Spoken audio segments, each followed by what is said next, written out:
morning and welcome to Ark and Dove Presbyterian Church in Odenton, Maryland. I'm Brian Boudreaux, the Clerk of Session here at Ark and Dove, and your host in the lobby, the weekly program of the goings-on at Ark and Dove. So today is the second Sunday of Lent. I will be talking to our very own music director, Margaret McGillivray, about being in the choir and what we have in store for Easter. But now let's look at the announcements. It's still not too late to join one of the Lenten book study groups. So we are reading Howard Thurman's Jesus and the Disinherited. So contact information can be found in the archive.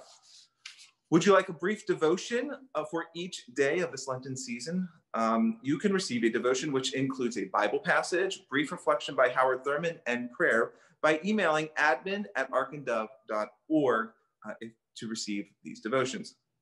Now, immediately following fellowship, at noon via Zoom, folks will gather together to discuss the PBS documentary, Backs Against the Wall, the Howard Thurman story. So links to the documentary and the Zoom meeting are in the archive. During Lent, we will be receiving gifts for 1 great hour of sharing. This supports efforts to relieve hunger through the Presbyterian Hunger Program, promote self-development through the Presbyterian Committee on the Self-Development of People, and assist in areas of disaster through the Presbyterian Disaster Assistance. So please consider donating. Did you hear Beth Hadley on the lobby last Sunday? I'm sure you all did. If not, you need to check it out on the YouTube channel. Beth leads the School Resource Office research team for Anne Arundel Connecting Together, that's ACT. And so ACT research teams take on different issues of concern in the community, and they do a deep dive by holding listening sessions with community members about these issues. Now, if you'd like to share your experience with a school resource officer, whether positive or negative, please contact Lindy Girdner so she can help gather information. Now, the next Healing Through Grief group will be on Wednesday, March 10th at 7 p.m., again as a Zoom meeting. The Healing Through Grief small group is open to anyone attending Ark and Dove and their family who have experienced the death of a loved one, whether it's recent or a long time ago. So Lindy Girdner and Pastor Tim can take your RSVP and answer any questions that you might have. Godly Play continues every Sunday from 9 to 9:40 via Zoom for kids grades K through 5. Julie Devers can get your kids signed up if they're not already. Now, Logos also continues with their weekly activities. If you're not receiving that weekly email, you need to contact Amy Goldberg. She'll get you signed up for that. The weekly Bible lectionary is every Wednesday at 10 a.m. Contact Pastor John for the Zoom invitation. We also have a lot of social events going on, including Sunday Fellowship right after service at 11:15. You can email fellowship@arkanddove.org anytime during the service to get the Zoom invitation. The crafting group meets on the first Monday and third Wednesday evening of each month at 7 p.m. via Zoom. Amy Tardif has that Zoom invitation for you. Saturday game night with the deacons, you can email Ellen and Greg Makar to get the Zoom invite for that event. Finally, Friendly Seniors Tea at 3 on Thursdays via Zoom. Pastor Tim has the Zoom invitation for you there. So every time I talk to my next guest, I walk away learning something new. I'm so happy to be able to talk to our very own music director, Margaret McGillivray. So welcome, Margaret. It's great to have you here on the lobby. Hi, Brian. Thanks for having me. So we talked to you, I think must have been about 8 months ago. Can you believe that? It's been 8 months. A lot has changed and a lot has stayed the same. So let's talk a little bit about you and your family and what you're going through. So for those who don't know you very well, you're not just our music director. You've got like this other life and you wear multiple hats in your life, don't you? What are those? I wear a lot of different hats.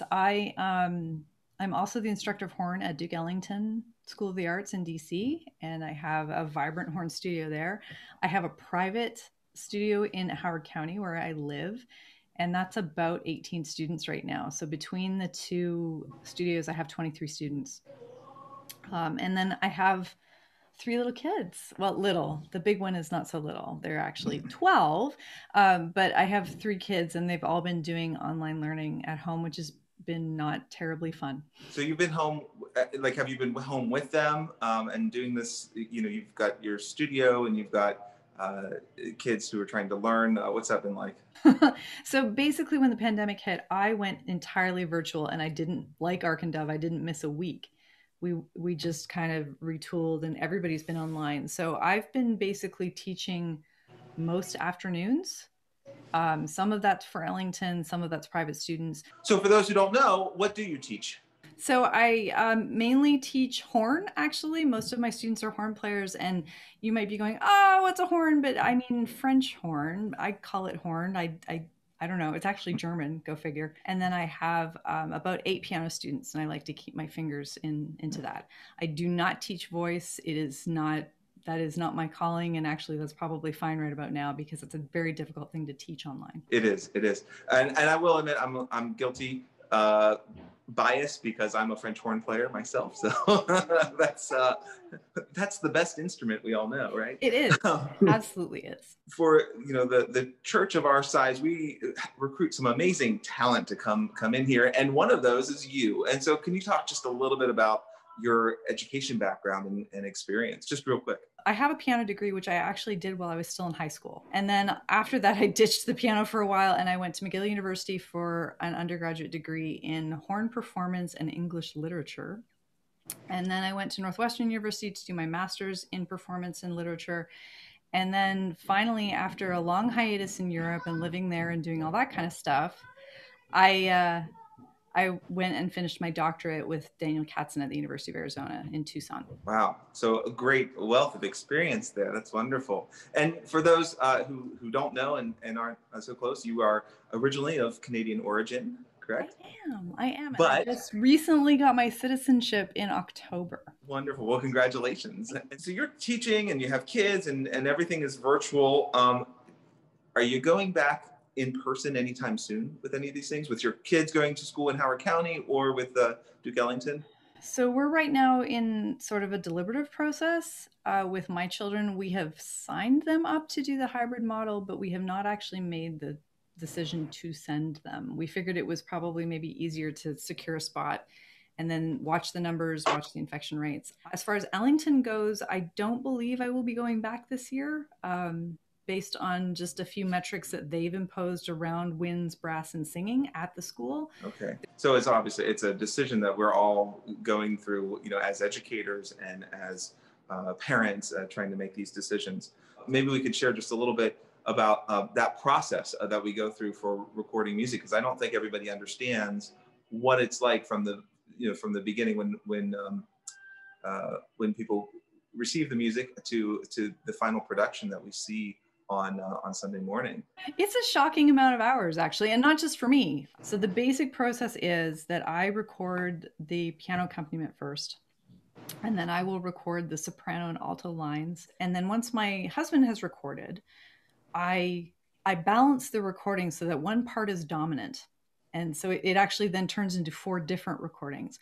And that's what gets sent out to the choir. The recording that they get is basically their voice part in one ear, the rest of the choir in the other ear, and the piano accompaniment obviously there as well. They record on their phones. They email that back to me.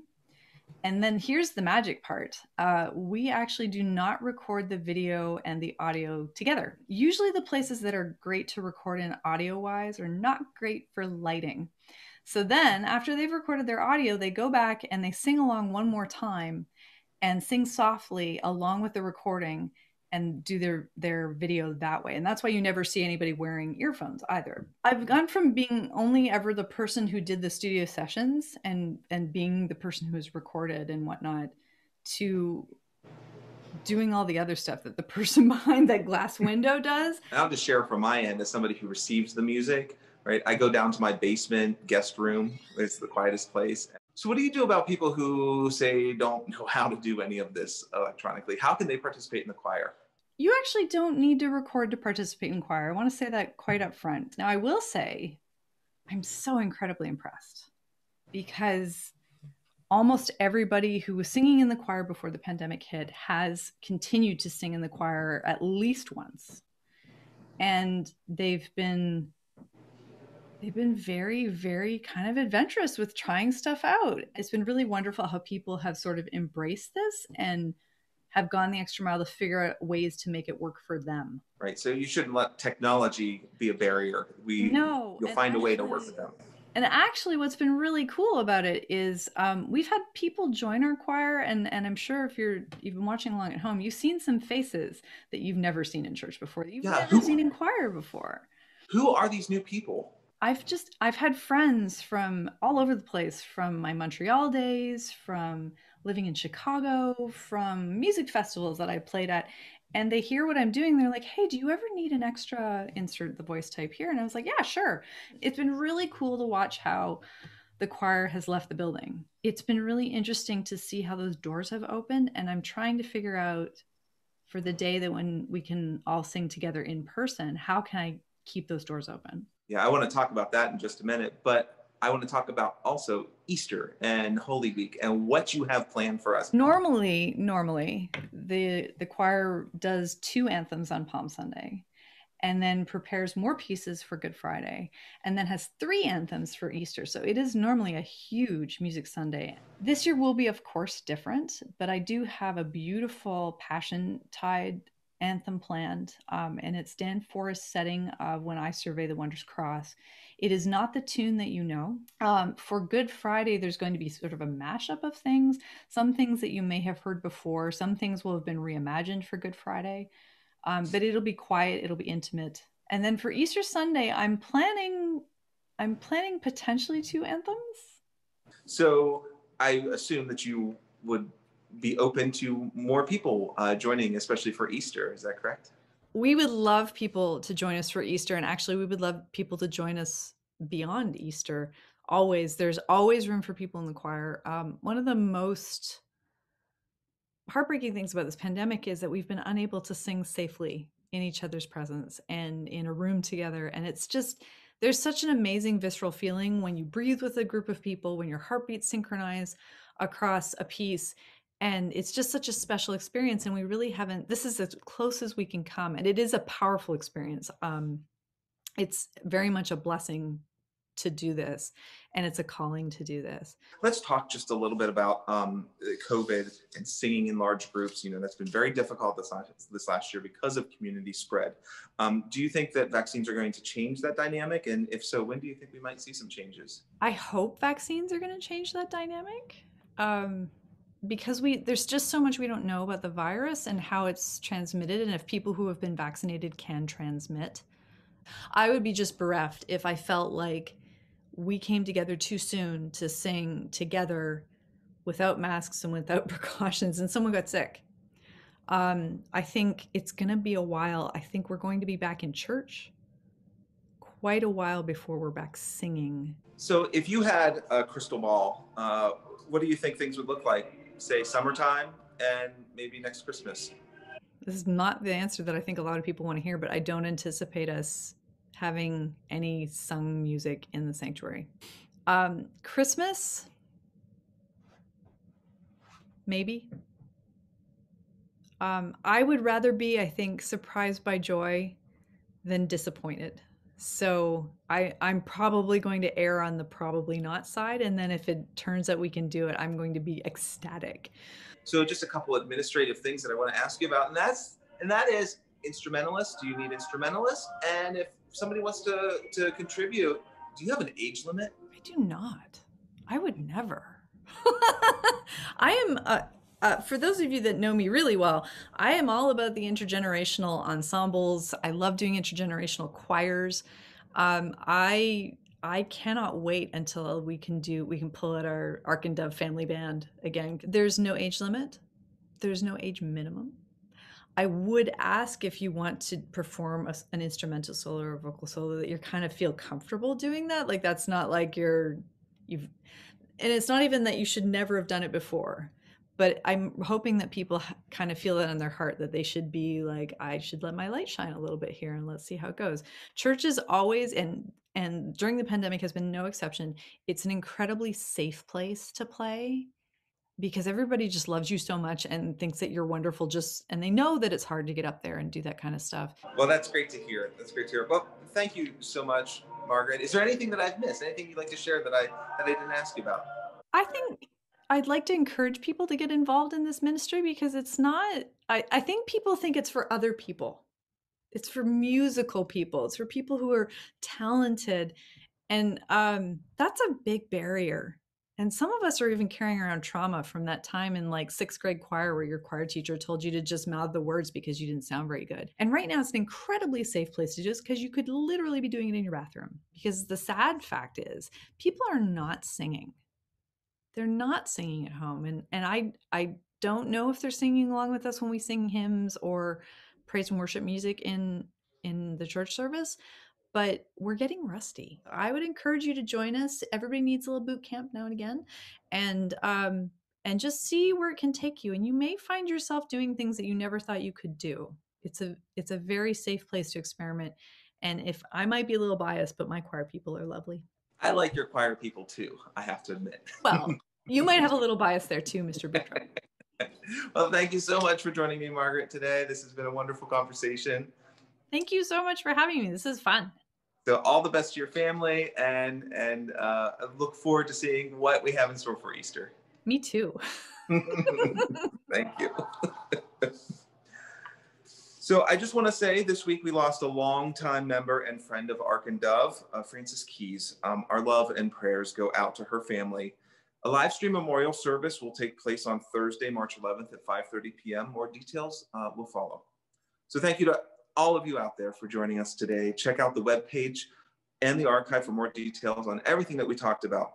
I'll see you in fellowship after the service and then during the discussion group at noon. So have a great week. Keep wearing your masks and social distancing, and the live stream service will begin in a moment.